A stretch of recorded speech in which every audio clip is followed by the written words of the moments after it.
may be the greatest catch I've ever seen in my life. Okay, guys. I said at the beginning of the offseason that on this main fantasy football channel, we were only probably going to be making a video once a week. But the support that y'all have shown has been absolutely ridiculous. I mean, we have like 15% of the audience dropping likes on every single video, which is easily the highest amount that we have across all our channels in the network. So what I'm going to do is I think we should bump that number up. I think we should be making at least 2 to 3 videos a week because y'all have been absolutely killing it. And surprisingly, we've actually been gaining subscribers. I just naturally assume that everybody watching the videos was already subscribed to the channel. But if y'all are going to continue to show this type of support, I think we need to continue to do everything we can for y'all. And that includes our Dynasty Rookie Draft Guide is going to be available the week after the NFL Draft. Now, it's going to take me a little bit of time for me to go through and for me to talk about every single player and their situation afterwards, given their NFL Draft capital, given the other players and their offenses. So we are going to have to spend a week before we release that, but that should be out very soon for everybody supporting the show on Patreon. And I know not everybody plays Dynasty. Don't worry, if you're supporting the show on Patreon, you should have that 2021 Fantasy Football Draft Guide available when we get closer to the season. But that should be it. What we are going to be doing in this video is we are going to be going through and talking about some of the bold predictions that we have for the NFL Draft in 2021. And let's start it off with something that I know not many people want to hear. I'm going to be honest. We are going to be saying that no running backs are drafted in the first round of the 2021 NFL Draft. Now, I know this isn't extremely bold, but if you go over to sports books right now, they pretty much have it as a favorite that a running back will be drafted in the first round. Most of them think this is going to be Najee Harris, but there's a decent shot it's also Travis Etienne. And I'm looking at it, we're looking at the potential landing spots, and I simply don't agree with this. Because first, we can talk about the fact that neither Najee Harris or Travis Etienne, while, trust me, I'm a Travis Etienne fan. I think that he is very comparable to a running back that we loved last year in DeAndre Swift. But we can sit here and acknowledge the fact that, last season, we had 4 running back prospects that you could make the argument were much better prospects with more complete profiles than what we have with Travis Etienne and Najee Harris. The 4 running back prospects that I think you can make the argument that were better running back prospects than these 2 2021 running backs were obviously Jonathan Taylor. Jonathan Taylor is a clear tier ahead, not only his production, but also the fact that he came out at a much younger age, also the fact that he had that elite athletic profile. Then you have DeAndre Swift. Don't even really need to dive into why we love DeAndre Swift because we've talked about him so much since he came out of Georgia. Then you had J.K. Dobbins. Dobbins, I guess you could make the argument that maybe you would prefer a Najee Harris, maybe you would prefer a player like Travis Etienne. Personally, if you're looking at these 2 running back profiles with the fact that J.K. Dobbins came out after 3 seasons at Ohio State, the fact that we have those official testing measurables, and he pretty much checks every single box, I would prefer J.K. Dobbins in a vacuum over those other 2 guys. And lastly, you have Cam Akers, who maybe didn't have the production, but we've talked about this over and over and over again. This is why we loved Antonio Gibson when a lot of people were scared about him. And that's at the running back position. While yes, you would rather see a running back have a ton of production in college than not, it still doesn't matter too much. At the running back position, that's where you need to see traits. You need to see the NFL draft capital. You need to see the athletic profile. You need to see the running back have the adequate size to be a 3-down guy. And you need to see him have the pass catching ability. So if you're checking those boxes, you're going to be a damn good running back prospect. And simply, I do not see either Najee Harris or Travis Etienne being a better prospect than any of those other players. And all of those other players that we mentioned last season were actually drafted in the 2nd round of the NFL draft. So I guess you can make the argument that you are going to have some of these guys pushed up the board just because the supply and demand with not that many top-end running back prospects in this year's NFL draft. Simply, I just have a hard time buying into the fact that a worse running back prospect is going to be drafted at a higher range than what we saw last year when we were seeing this trend continue in the NFL, where they are consistently devaluing the running back position. They have consistently seen that the running back position is one of the most replaceable positions on the entire football field. So I think we are going to have both Travis Etienne and Najee Harris falling out of the first round. Obviously, Javonte Williams doesn't even have a chance to go in the first round. I will eat my shoe on the live stream if Javonte Williams is drafted in the first round. But if you saw any of these players get selected in the first, it's going to be to one of these situations. You could see the Jets at 23, but the reason I don't think that's going to happen is because the Jets have the 34th pick at the same time. You could also see Pittsburgh at 24, and I know a lot of people are mocking Najee Harris to the Pittsburgh Steelers, and I think that's more so just because that's what they want to see, not what's likely to happen.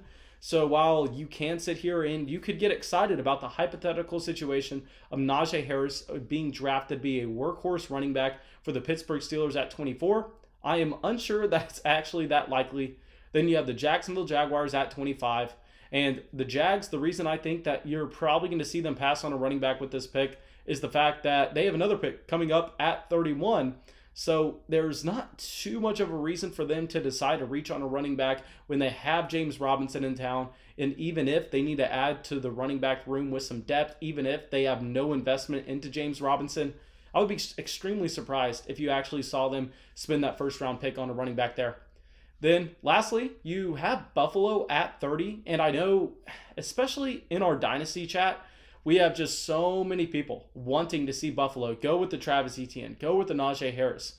And I understand the appeal. You're having one of the best offenses in the entire NFL with Josh Allen, who looks like one of the best quarterbacks in the NFL, on a team that really has no good running backs. Now, y'all know that we hated Devin Singletary coming into the NFL because he was undersized and he was not athletic. And we hated Zach Moss coming into the NFL because he did not profile to be a great pass-catching running back. He was going into a situation where we knew Josh Allen was going to be vulturing touchdowns at the goal line. So trust me, guys, I am the last thing from a Zach Moss or a Devin Singletary homer. I've never liked them. I've never liked their dynasty price. Now, I think maybe you can make the argument it's a little bit interesting because you actually have both of those running backs with third-round NFL draft capital. So that's an investment into the running back position. And they just went in the back-to-back 2019 and 2020 NFL drafts. So even if they aren't great talents, even if a lot of people want to just completely write them off, I think Buffalo's already made their investment into the running back position. I think here at 30, they're probably going to look to go elsewhere. I wouldn't be surprised if they decide to go with a wide receiver in this range after losing John Brown, even adding in an Emmanuel Sanders, even having Gabriel Davis. I think that Buffalo is smart enough to realize that a wide receiver is going to change the efficiency of your offense, where getting one of those running backs in the first may not be able to do that. Now, I will say that although I am projecting both of these running backs to fall out of the first round, I don't think they're going to be falling that far, because what you have actually is at the very top of the second round, you have a lot of teams that you could see drafting a running back. You have the Jags, you have the Jets, you have the Falcons, you have Miami, you have Denver, you have San Francisco. So I'm expecting these guys to both go early round 2, and I just don't think that there's going to be a wide range of outcomes here. You're not going to end up seeing either one of these running backs be a top 20 NFL draft pick, and I don't think you're going to have them falling outside the top, just say 43.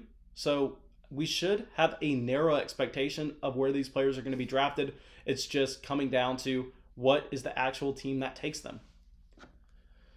So now let's go over to a prediction that isn't going to be considered bold by most, because I'm not the first guy with this prediction. I'll be the first one to admit that. This is not extremely unique in the slightest, but this is going to be Kyle Pitts is going to be the highest tight end ever drafted in the history of the NFL. Now, y'all know that I'm on record saying that in fantasy football in particular, I think that Kyle Pitts is definitely going to be overvalued in 2021. And that's just because we've seen historically, time and time again, these high pedigree tight ends, these guys that come in and get the NFL draft capital, there's not an extremely strong correlation between NFL draft capital and production at the tight end position. And yes, I am the first person to admit that Kyle Pitts may easily be the best tight end prospect that we have ever seen. But we go along with this and we go, you know what? Rookie tight ends simply don't produce. Outside of that Evan Ingram in 2017, you're going to have a very hard time finding some rookie tight end production. Now, this is because they kind of have to learn two positions. They have to learn how to be an offensive lineman. They have to learn how to be a wide receiver at the same time. So even with Kyle Pitts going to be the highest tight end ever drafted, going to the Atlanta Falcons at number 4, I'm almost convinced, because you look at this Falcons team, and yes, Matt Ryan does not look like he's the long-term answer at quarterback for the Atlanta Falcons, but it looks more and more likely that you're going to have Lawrence, then you're going to have Wilson and Fields as the top 3 quarterbacks selected. And then Atlanta's going to be sitting there at 4 going, you know what? Do we take Mac Jones, Trey Lance, or Kyle Pitts?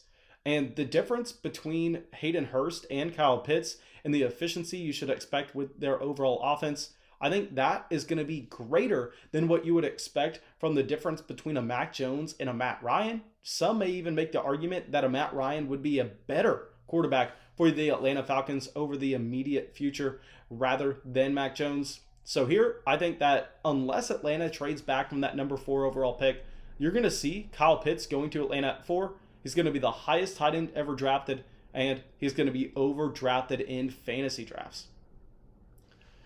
All right, so now let's get to the wide receiver position real quick, and let's talk about Jalen Waddle, who I am predicting to be the wide receiver 2 drafted in the NFL draft. Now, here with Waddle, no, we do not have him as our wide receiver 2 for dynasty drafts for 2021, whatever you want to say. I think with Waddle, yes, he is definitely going to be able to help an NFL offense to the point where very few wide receivers in this year's NFL draft can. And it's because Waddle has that elite speed. And no, we did not get to see him at his pro day just because he was dealing with an injury. But in the case of Jalen Waddle, what you have is you have that elite speed on tape, and you have that kick return, punt return ability that we have seen time and time again translate directly over to that athletic profile, because you have your best athletes in college returning kicks. You have them returning punts. And Jalen Waddle was fantastic at it. And what we have seen in the NFL is we have seen teams prioritize speed over and over and over again. This is why you get the Chiefs reaching on McCole Hardman. This is why you get Henry Ruggs being drafted in the NFL draft over both Jerry Jeudy and CeeDee Lamb. And while we can say, hey, for fantasy, we don't want anything to do with that. For fantasy, of course, we wanted CeeDee Lamb over Henry Ruggs last year. And it's not like we were smart in knowing that. Everybody knew that, because at this point, most people understand the difference between real-life NFL wide receiver value and fantasy wide receiver value. And it's because these speedy guys, these guys that can stretch the field, they can make an impact on the overall efficiency of the offense without commanding volume. Because if Jalen Waddle gets drafted to a team like the Lions, a team like Carolina, and I know Carolina, you're going to hear that name and you're going to be like, what the hell are you talking about, Mason? Carolina has Robbie Anderson. They also have DJ Moore, 2 wide receivers that we're very excited about. But we can reasonably say, hey, Curtis Samuel leaving this offense does leave a pretty big hole. I mean, who are you going to be expecting to jump up into that wide receiver 3 role? I think Jalen Waddle would be perfect on that team, being that field stretching option. You also have the Giants at 11. So while Devontae Smith is my personal wide receiver 2 for fantasy, I think that's because Devontae Smith profiles to be a wide receiver that's going to see more volume at the NFL level. But that doesn't necessarily mean just because he's seeing more volume, he's going to bring more value to an NFL offense. I think Jalen Waddle, with what he can do on special teams as well as his elite field stretching capabilities with that speed, I think that you are going to see him as the wide receiver 2 in the NFL draft. All right, so now let's go right back to the running back position. And here we are going to be talking about Javonte Williams. Now, Javonte Williams has consistently been mocked to go in the early second round to the late second round. And personally, I don't see it. I understand that a lot of people want to sit here and go, hey, he's the clear running back 3 in this class. Some people want to make the argument that he is higher than that. I can't entertain that argument, but we can say Javonte Williams, easily the running back 3 in this draft class. And you hear the running back 3 and you naturally think, hey, there were how many running backs drafted in the second round last year? You had 6 running backs off the board before you got to the third round. We can naturally expect the running back 3 in this year's draft to at least go in round 2.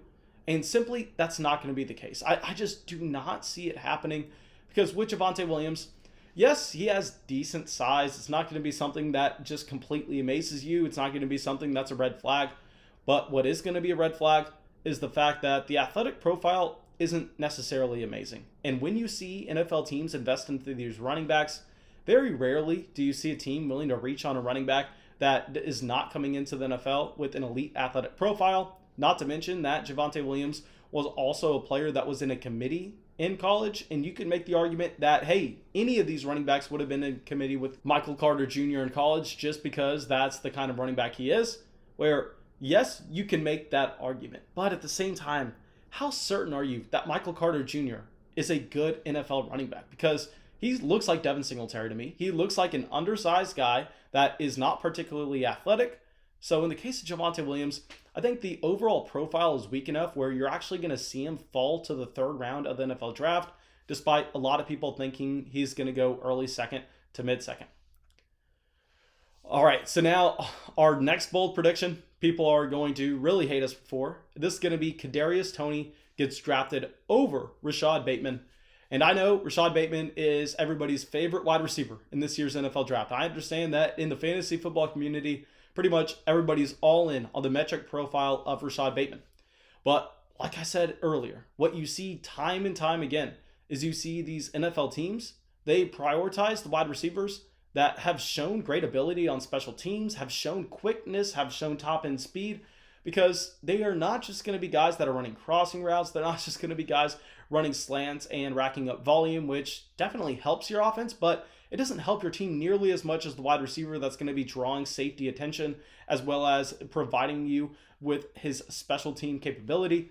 So in the case of Kadarius Toney, I understand that he hasn't had the same kind of dynasty hype of a Rashad Bateman, but I think that you're actually going to see Kadarius Toney go in the late first of the NFL draft and Rashad Bateman fall to the early second. Now, with Kadarius Toney, no, we do not have him ranked over Rashad Bateman currently in our dynasty rankings if you want to check them out on Patreon. But still, it's notable going, hey, this is a player that nobody's talking about, and he looks like he's probably going to be drafted over someone that everybody's in love with. Okay, so we're going to keep these last two kind of short. They're both going to be wide receiver predictions. They're both going to be guys that I'm a little bit bearish on. And our first one's going to be Dyami Brown falls to round 3. Now, he has been one of the fastest risers this offseason. A lot of people thinking that now he is locked into being that early second to mid-second round pick. And I'm just looking at him and I can't help but see a worse James Washington. Because in the case of James Washington coming out in that 2018 class, I mean, he did profile. In college, he had that elite yards per reception. He profiled to be the field stretching wide receiver. Then he goes to test. And at the wide receiver position, y'all know I do not like really talking about testing measurables because it doesn't correlate that well to fantasy football production. But what you need to see from these field stretchers, what you need to see from these guys coming into the NFL is you need to see them have the speed, because if their specialty is to be stretching the field to be able to win over the top, if you don't have the speed, what are you going to be winning on? And I think here with Dyami Brown, what you're seeing is you're seeing Sam Howell prop him up. You're seeing Sam Howell provide Dyami Brown with that elite efficiency based on how having elite accuracy. Dyami Brown doesn't have that speed similar to what James Washington had. And I want to remind everyone, James Washington was a fantastic NFL prospect, minus that one red flag that he had. Here, I think Dyami Brown is literally just a worse version of that. Now, our last player we are going to be talking about is going to be another bearish situation. It's going to be Amon-Ra St. Brown falls to day 3 in the NFL draft, just like his brother did in Equanimeous St. Brown.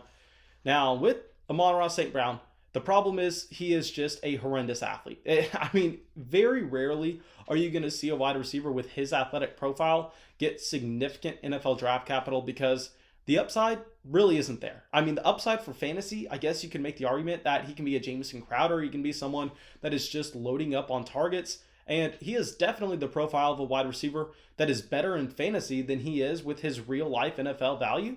But if we are strictly talking NFL draft, I think that people are going to be surprised to see how little NFL teams actually value Amon-Ra St. Brown. And I am expecting him to fall to round 4 at the very least.